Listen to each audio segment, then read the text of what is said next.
Hello বন্ধুরা, কেমন আছো সবাই? আশা করি সবাই খুব ভালো আছো। আমিও খুব ভালো আছি। কিন্তু এখন লোডশেডিং চলছে, ভীষণ গরম পড়েছে, সেই সঙ্গে লোডশেডিং। ভাবলাম কিছু একটা বানাই।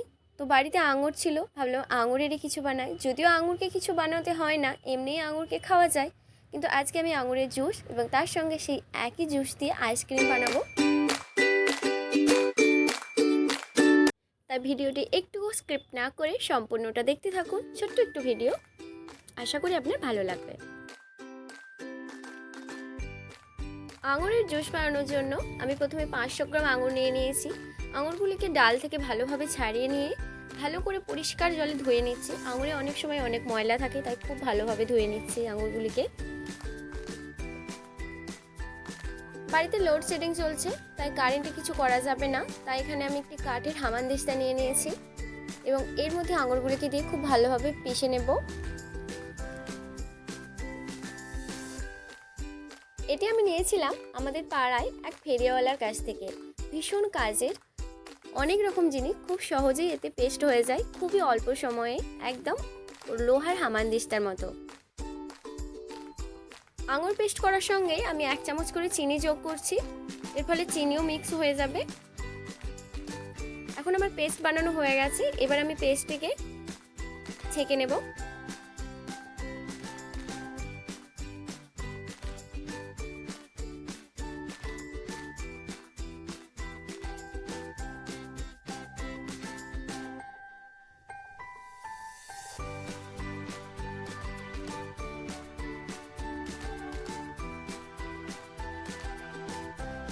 আমার বানানো আঙুরের জুস প্রায় রেডি হয়ে গেছে। এখন আমি এতে 1 চিমটি সামান্য নুন এবং আঙুরগুলো যেহেতু যথেষ্ট মিষ্টি, তাই এখানে সামান্য একটু লেবুর রস দিয়ে দিচ্ছি।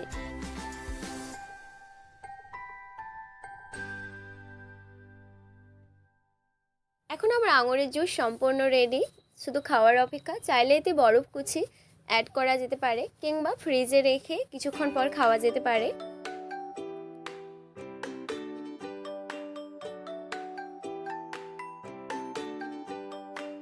এখন আমি একই জুস দিয়ে আইসক্রিম বানিয়ে দেখাবো।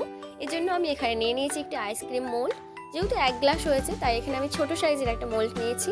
এর মধ্যে আমি ওই একই জুসকে আমি ঢেলে দেব এবং ওভারনাইট ফ্রিজে রেখে দেবো।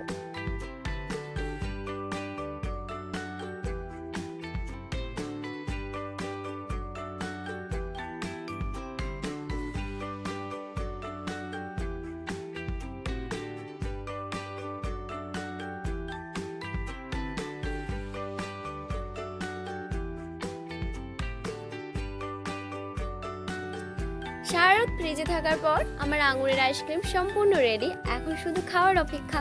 তো বন্ধুরা, আপনারাও এভাবে আঙুরের আইসক্রিম, আঙুরের জুস বানিয়ে খেতে পারেন, কিংবা চাইলে আঙুরকে শুধু দোকান থেকে কিনে এনে ধুয়ে খেয়ে নিতে পারেন। এত ঝামেলা পোহানোর দরকার নেই। তবে একটু অন্যরকম করতে চাইলে এভাবে আইসক্রিম বানিয়ে খেতে পারেন। আর আমার ভিডিওটি দেখার জন্য আপনাকে অনেক অনেক ধন্যবাদ। এভাবেই সঙ্গে থাকুন।